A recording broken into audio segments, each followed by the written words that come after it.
Welcome to Propeller Breeze, the show for student pilots, sim fans, and everyone chasing that first solo and beyond. All information in this podcast is for entertainment and general knowledge only. Always verify with certified flight instructors or regulatory authorities before attempting anything mentioned here. You know that feeling, right? This first few flights, when you leave the ground, everything shrinks. It's exhilarating. Absolutely, it hooks you. It really does. And for you, listening as a student pilot, alongside that amazing feeling, there's always this focus on safety. Has to be.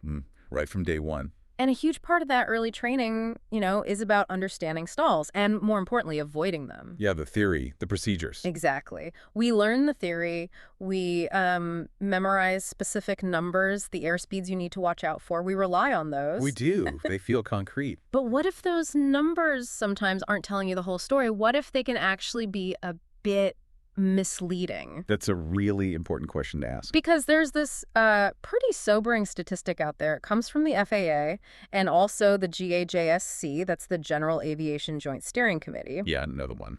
They found that loss of control LOC, it's the #1 reason, the #1 root cause for fatal accidents in all of aviation. Not just general aviation, but commercial too. Yeah. It's across the board. Right. And then you look specifically at general aviation, and it gets even starker. Over a quarter of fatal GA accidents, they happen during maneuvering flight. Turns, climbs, approaches. Yeah, and fully half of those maneuvering accidents involve a stall or a spin. That's a lot. It really highlights the danger. It's serious stuff, and it really underscores why we're digging into this topic today. Well, the good news, if you can call it that, is that this is largely preventable. It truly is. Okay. How so? What's really empowering here is that the authorities, like the FAA, they're actively pushing for solutions. And one key safety initiative is angle of attack indicators, AOA indicators. AOA. Oh. They're designed to directly combat these LOC accidents. And this isn't just some far-off concept. It's real tech. It's getting more affordable. And it can make a huge difference. It's about giving pilots, especially you learning to fly, a piece of information that's been, well, mostly invisible before now. Invisible insight. I like that. Okay, so how does this invisible thing actually work? How does it help? That's what we need to unpack. Right. So in this deep dive, that's our mission. We want to cut through the jargon, make it really clear why these AOA indicators are so important, especially for you, the student pilot. Makes sense. We're going to look at how they give you this deeper understanding of what your plane is really doing, why just looking at the airspeed indicator, why that can sometimes lead you astray. Yeah, the limitations of airspeed. Exactly. And what angle of attack truly tells you about the aerodynamic health, let's say, of your aircraft. So yeah, get ready for maybe a bit of a perspective shift. Good. It's a fundamental concept. Okay, so let's start where most student pilots start, stalls. You spend hours learning about them, right? Definitely. Ground school, flight lessons. And you focus a lot on that 1G stall speed, the speed where the plane stops flying if you're straight and level, calm air, everything perfect. V's, or VISA for flaps out. Yeah, those numbers. And they feel solid, dependable. You memorize them. They're like a cornerstone of understanding your plane's limits. They seem like hard lines you shouldn't cross. Exactly. But what if I told you that just relying on that airspeed number, it can actually be problematic, maybe even misleading when you're actually flying dynamically? Well, that's the crucial point, isn't it? Because that published 1G stall speed, the one you memorize, it's only accurate under very specific, very narrow conditions. Okay, like what? Like, first, unaccelerated flight. That just means you're flying straight and level, basically feeling 1G, your normal weight. No turning, no pulling back hard. So not maneuvering much. Pretty much. Yeah. Second, it assumes a perfectly coordinated flight. The little ball in the turn coordinator, it's going to be right in the middle. No slipping, no skidding. Centered ball. Got it. And finally, it's usually calculated at one specific weight, typically maximum gross weight for the aircraft. Okay. So what happens when those conditions change, which, let's be honest, they do all the time when you fly? Exactly. The second you bank the airplane or pull a little G in a climb, or if you're lighter because you've burned off fuel, that reliable speed you memorized, it's not the stall speed anymore. It changes. The actual stall speed could be higher. Whoa. So the margin you thought you had might be less than you think, or sometimes more if you're lighter. But the point is, the number itself isn't fixed in real flight. Okay, That's a real eye-opener, because if the conditions have to be that specific for the published speed to be right, I mean, how useful is that number in everyday flying? It's useful as a baseline, but you can't treat it as absolute gospel in dynamic situations. Which leads to this next point, and this is, I think, a fundamental shift for a lot of pilots. Speed by itself is not a reliable way to avoid a stall. Correct. It's about the wing, not just the speed. Because, and get this, an airplane can stall at any speed. Any speed, high speed, low speed. Right. Like, think about a fighter jet, maybe pulling a really tight high G turn. It's going super fast. Very fast. But if it pulls too hard, exceeds what the wing can handle at that angle, bang, it can stall, even at hundreds of knots. It's exceeded the critical angle of attack for the G-load it's pulling. So it's not about being too slow. It's about asking too much of the wing, exceeding its critical angle. Precisely. The angle between the wing chord line and the oncoming air. That's the angle of attack. And relying just on that one airspeed number, it can give you this, like, false sense of security. Yeah. A dangerous one, potentially? It can, because the wing doesn't actually care about airspeed directly. It cares about AOA. Okay, so that brings us back to angle of attack. You're saying AOA is the better thing to watch. It's the more fundamental parameter, absolutely. Because here's the key takeaway. Yeah. For any given airplane configuration, like flaps up or flaps down, gear up or gear down, Yeah. the airplane always stalls at the same angle of attack. Always. We call this the critical AOA. Okay, wait, always. Always. That critical AOA, that specific angle, it doesn't change with your aircraft's weight. Wow. It doesn't change with your bank angle when you turn. Really? It doesn't care about the air temperature or the density altitude, Yeah. even where your center of gravity is within limits. Yeah. It doesn't change that critical stalling angle. That feels like a much more stable reference point than airspeed. It is. It's a fundamental aerodynamic truth. Airspeed changes constantly depending on load factor, weight, etc. Critical AOA for a given configuration. It's fixed. But if you don't have an AOA indicator, you can't see it. Exactly. You might feel the buffet, hear the horn, but you don't know the actual angle. Okay, so if AOA is this constant, reliable thing, what does an AOA indicator actually do for you? What's its job in the cockpit? Well, its main purpose, really, is to give you much better situational awareness about, let's call it the aerodynamic health of your wing. Aerodynamic health. Okay, like how efficiently it's working? Yeah, how efficiently it's producing lift, and maybe more importantly, how close it is to not producing lift anymore. So really simply put, it gives you stall margin awareness. Stall margin awareness. I like that. It's measuring the gap, the buffer. Exactly. The buffer between the angle your wing is currently flying at and that critical angle where it's going to stall. And it shows you that buffer directly. Visually, yeah. So you always know how close you are to the edge, regardless of what your airspeed indicator says. It cuts through all those variables we talked about, weight, bank, G-load. Makes sense, because without one, like he said, AOA is basically invisible. Totally invisible to the pilot. You can feel changes in the controls, maybe hear the stall warning horn eventually. Right, the horn usually goes off just before the stall. Yeah, it's a warning, but it doesn't give you that margin information beforehand. AOA indicators, they're pretty clever devices. They measure various things, air pressure, sometimes they have a little vane. Like a wind vane. Sort of, yeah, measuring the local airflow direction relative to the wing. They process all this data to figure out the current AOA. And then they display it. Right. They give you a clear visual display. It's often not just a number, but maybe like a series of lights: green for safe, amber for caution, red for danger. Or sometimes those chevron symbols. Exactly. A chevron pointing up or down, or maybe an analog-style gauge showing where you are relative to the ideal or the critical AOA. It's designed to be intuitive, quick-glance information. So you get a real-time sense of how the wing's doing. A continuous, real-time picture of your stall margin. Okay, so stall margin is the big one. But you also mentioned something about energy management. How does AOA relate to that? Ah, yeah, energy management.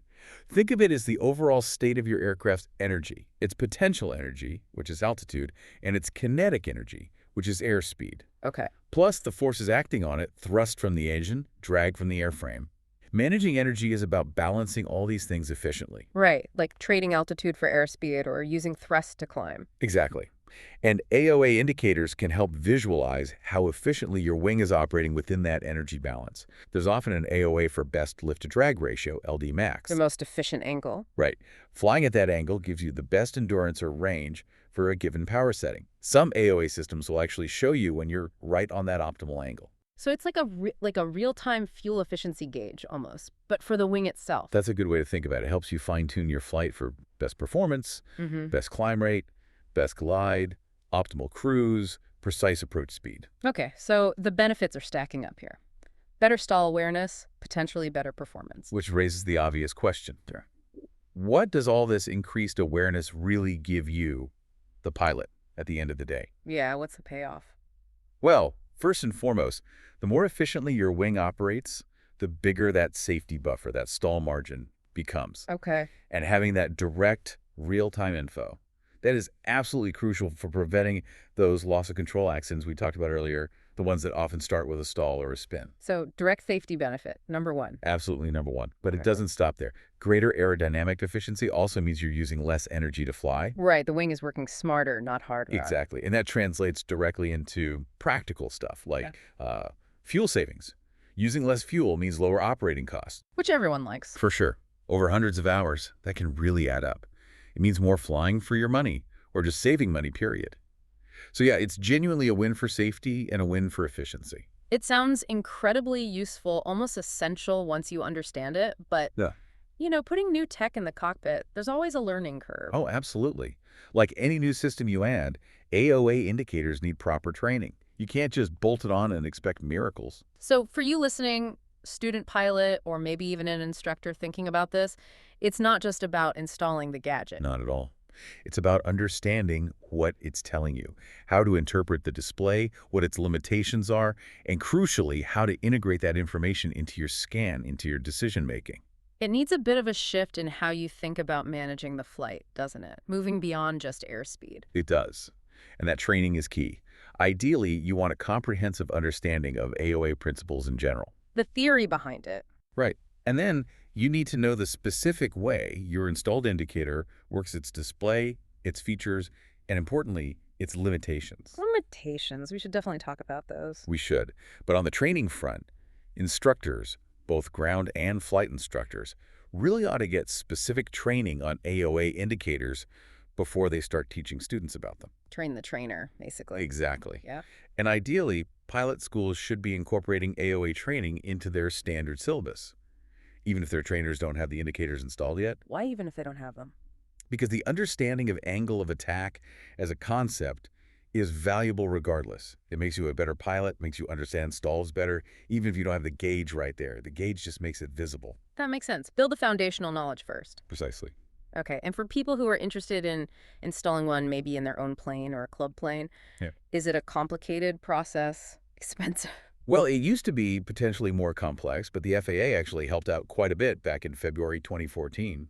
Oh, yeah. What did they do? They basically streamlined the process for installing what they call non-required AOA systems. So systems that aren't mandated by the aircraft's certification. Okay. For many simpler systems, they allowed the installation to be treated as a minor alteration, not a major one requiring complex paperwork like an STC. Ah, that's huge. Makes it way easier. Much easier and generally more affordable. It really opened the door for wider adoption in general aviation. Now, the specifics depend on the system, but it's much more accessible. Good to know. And if people want the latest info on that. Best bet is always the source. Yeah. The FAA website, AAA.gov, Yeah. They'll have the current policies and guidance. Okay, so installation is more doable. Training is crucial. Yeah. Now, about those limitations you mentioned. Right, so AOA indicators, Mhm. powerful tools. They give you that simple visual picture of your stall margin. But, and this is a big but, they are not magic boxes. They have limitations. And just like with advanced automation, like fancy autopilots or GPS systems, if you misunderstand how they work or misuse the information, well, it can lead to bad outcomes. Using a tool wrong can be worse than not having it at all sometime. It can be. So understanding the caveats is really important. Okay, so what are some of those key limitations? What do pilots need to be aware of? Well, several things can affect accuracy or reliability. One big one is calibration. How it's set up initially. Exactly. It needs to be calibrated precisely for your specific aircraft, your wing. If the calibration is off, the readings won't be quite right. Makes sense. What else? Heating. Some AOA probes or vanes might not be heated. Okay, why is that? Icing conditions. If ice builds up on the probe or vane, it's going to mess up the airflow measurement and give you a false reading. could be dangerous. Right, indicating you have more margin than you actually do, maybe. Potentially, yeah, or just giving erratic readings. Also, the specific type of indicator matters. They don't all work exactly the same way or have the same features. So you need to know your specific system. Definitely. And flap settings can sometimes affect the reading or require different interpretations on some systems. Wing contamination to frost, ice, even heavy rain on the wing changes its aerodynamic properties. And the AOA system might not account for that perfectly? It might not. The critical AOA itself can change slightly with contamination. So the bottom line is you really need to dig into the manual for your specific AOA system. Contact the manufacturer if you have questions. Absolutely. Find out the specific limitations that apply to your installation. Knowing what the system can't do is just as important as knowing what it can do. That's really good advice. Know your equipment, inside and out. It's fundamental to safe flying. Okay, so let's try and wrap this up. We've covered a lot of ground in this deep dive. We have. It's a critical topic. So the main takeaway seems to be AOA indicators give pilots, especially student pilots, a much more reliable and intuitive way to understand their stall margin. Yes, compared to relying only on airspeed. Right. It takes that invisible factor, the actual angle of attack, and makes it visible. Actionable information right there in the cockpit. Giving you a much clearer picture of how your wing is really performing moment to moment. Yeah.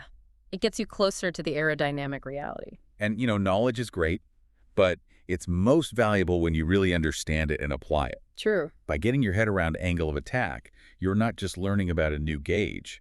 You're gaining a much deeper, more fundamental insight into how your airplane actually flies. How it really works. Exactly. And, critically, how to keep it safely within its limits. It empowers you, makes you more precise, more aware. Just a safer pilot overall. Moving beyond just memorizing numbers. To actually understanding the principles. That's the goal. So, for you listening, what does this all mean? Has this deep dive challenged maybe one assumption you had about stalls? Or about flight safety? Good question to ponder. Maybe you thought stalls only happen when you're slow? Or maybe you thought that airspeed indicator told you everything you needed to know about stall avoidance? Hopefully we've shown there's more to it. Yeah. So we really encourage you to continue this deep dive yourself. Talk to your CFI about AOA. Ask them about it. See if your flight school is thinking about incorporating it into training. Look for resources online, maybe articles, videos explaining it further. Explore how this technology, which is becoming more common, is genuinely helping to make the sky safer for everyone. From students just starting out, like you might be, all the way to experienced pilots. It's a valuable piece of the safety puzzle. That's it for this episode. Keep your wings level, your brain sharp, and catch you next time in the pattern. Thanks for riding with Propeller Breeze.